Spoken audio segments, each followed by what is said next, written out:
मित्रों, कल के वीडियो में हमने विसर्ग तक पढ़ा था। आज पुनः विसर्ग से आगे वर्गों जो वर्ण हैं, वर्णों के उच्चारण स्थान के बारे में पढ़ लेते हैं। वर्णों का उच्चारण स्थान कहाँ से है, किन किन वर्णों का उच्चारण कहाँ कहाँ से होता है, कहाँ से उच्चारित किए जाते हैं। एक एक वर्ण का उच्चारण स्थान आपको याद करना है, क्योंकि इससे संबंधित एक न एक प्रश्न हमेशा संस्कृत प्रतियोगी परीक्षाओं में पूछा जाता है। चलिए पहले तो देख लेते हैं संस्कृत वर्णमाला में पाणिनीय शिक्षा जो है, पाणिनीय शिक्षा के अनुसार कितने वर्ण हैं? 63 वर्ण हैं और सभी वर्गों के उच्चारण के लिए 8 स्थान हैं। कितने स्थान हैं? 8 प्रकार के स्थान हैं। तो यहाँ पर क्रमशः एक एक जो है पहले से स्टार्ट करेंगे और कंप्लीट एक एक करके देखते चलेंगे।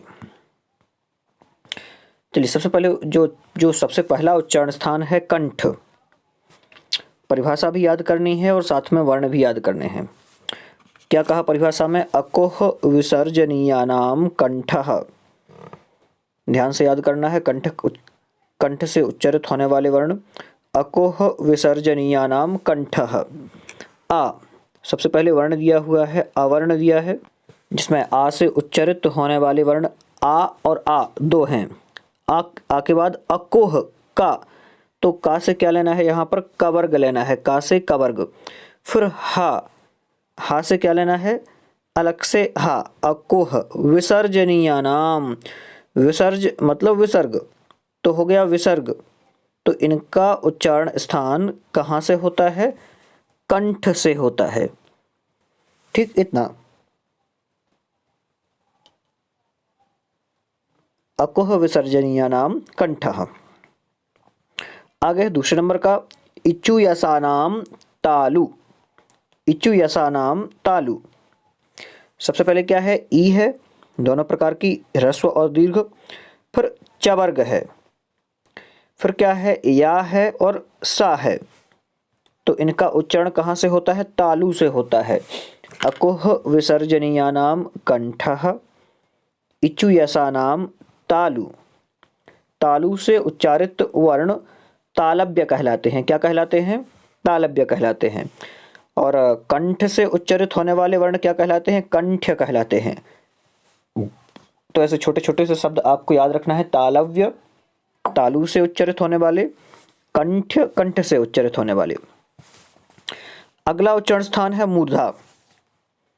ऋतु रसाणाम मूर्धा। क्या कह रहे हैं? ऋतु रसाणाम मूर्धा। मूर्धा से उच्चारित होने वाले वर्ण क्या है? री। टू से लेना है टवर्ग, ट ठ ड ढ ण। रसाणाम, रा और शा। तो इनका उच्चारण जो होता है वो कैसे होता है? मूर्धा से होता है। ठीक है। और इस स्थान से जो उच्चारित होने वाले वर्ण हैं इन्हें मूर्धन्य कहते हैं। क्या कहते हैं? इन वर्णों को मूर्धन्य कहते हैं। कंठ से उच्चारित होने वाले कंठ्य, तालु से उच्चारित होने वाले तालव्य और मूर्धा से उच्चारित होने वाले मूर्धन्य कहलाते हैं।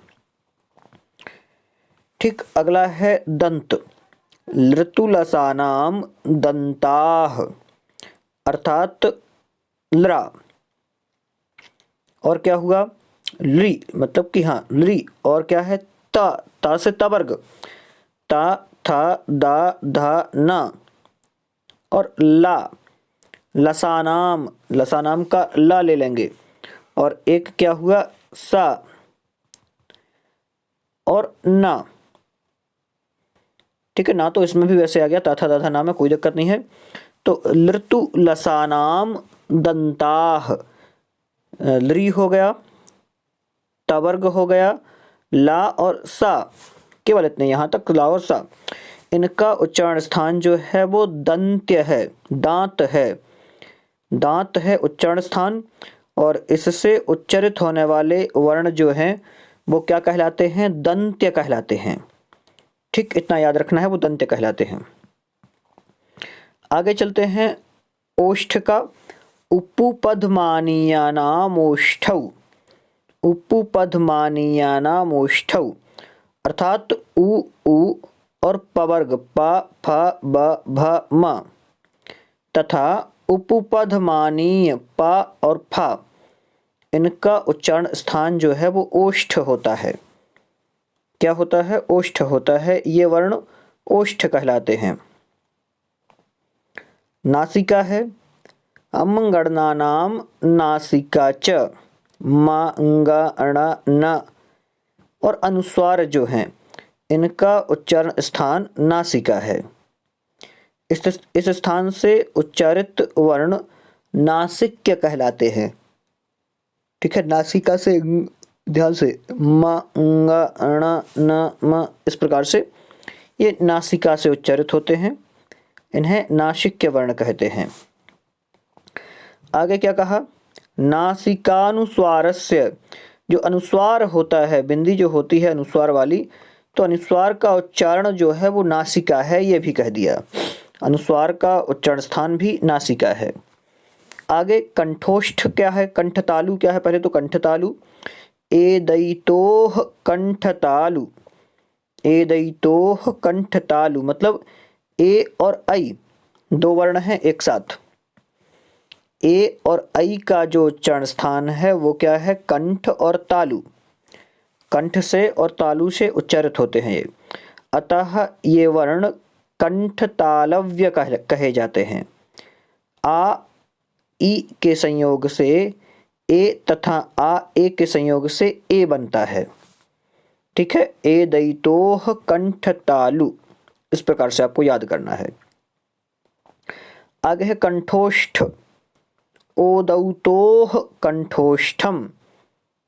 क्या कहा? ओदौतोह कंठोष्ठम मतलब ओ तथा औ का, ओ तथा औ का उच्चारण स्थान कंठोष्ठ है। ओ तथा औ का उच्चारण स्थान कंठोष्ठ होता है। और आ और उ मिलकर ओ बनते हैं। आ और ओ मिलकर के औ बनते हैं, इस प्रकार से। ठीक है, इतना याद रखना है आपको। कंठोष्ठ, ओदौतोह कंठोष्ठम। ओ और औ का उच्चारण स्थान जो है ये कंठोष्ठ है।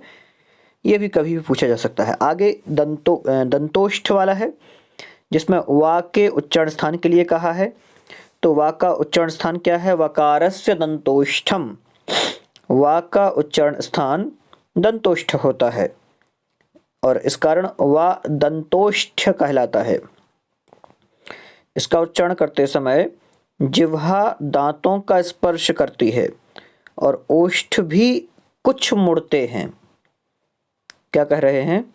इसका उच्चारण करते समय जिह्वा जो है वो दांतों का स्पर्श करती है, जिह्वा दांतों का स्पर्श करती है और ओष्ठ कुछ मुड़े होते हैं, इस प्रकार से। आगे जिह्वामूल है, जिह्वामूलीयस्य जिह्वामूलम अर्थात जिह्वामूलीय का और खा का उच्चारण स्थान जिह्वामूलीय है। का और खा का उच्चारण स्थान जो है वो जिह्वामूलीय है। कंठ, तो इतना आपको याद रखना है। जिह्वामूल का बता दूं, जिह्वामूलीयस्य जिह्वामूलम, जिसमें का और खा जिह्वामूलीय कहलाते हैं। तो इतना आप याद रखेंगे। ये सारे के सारे जितने उच्चारण स्थान अभी अपन ने बताए हैं, समझे जितने आपने, ये सब के सब आपको याद करने हैं एक एक के। ये सूत्र याद कर लेंगे आप तो आराम से याद हो जाएंगे। कंठ का, तालु का, मूर्धा का, फिर एक एक शब्द पूछा जाता है प्रतियोगी परीक्षा में कि च का उच्चारण स्थान क्या है, तो आपको याद रखना पड़ेगा कि च कहाँ था। इच्चु ऐसा नाम तालु में था। और पूछ लेगा कि शा का उच्चारण स्थान क्या है, तो आपको बताना पड़ेगा मूर्धा। तो ऐसे। ठीक, अब देख लेते हैं चार्ट में, जिसमें बहुत आसानी से आपको समझ में आ जाएगा। यहाँ पर देखें, सबसे पहले तो कंठ के हैं, तो कंठ के उच्चारण स्थान ये लिखे हुए हैं। अकुह विसर्जनीय नाम कंठ, आ हो गया, कवर्ग हो गया और विसर्ग हो गया। तालव्य है इच्चु यसा नाम तालु, ई है, चवर्ग है, या और शा है। ठीक, इतना बन जाएगा। ऋतु रसाणाम मूर्धा, री है, ट है और हाँ री है, ट ठ ड ढ ण है, इसके बाद में रा और श है, तो ऋतु रसाणाम मूर्धा। दंत्य हो जाएगा लृतु लशानाम दंत, ला है, सा है और त वर्ग है, ठीक, त थ द ध न। ओष्ठ के लिए उपपद मानिया नाम ओष्ठौ, उ प फ व भ म, तो ये हो जाएगा ओष्ठ। कंठ तालु, ए और ऐ का उच्चारण स्थान कंठ तालु से होता है। कंठोष्ठ, ओदौ तो कंठोष्ठम, ओ और औ है। और रहा दंतोष्ठ, तो वकारस्य दंतोष्ठम, यह भी हो जाएगा। आगे नासिका का उच्चारण स्थान है, तो नासिकानुस्वारस्य, नासिका का उच्चारण स्थान अनुस्वार है। इंगा, ञ, ण, न और म, ये अनुस्वार हो जाएंगे।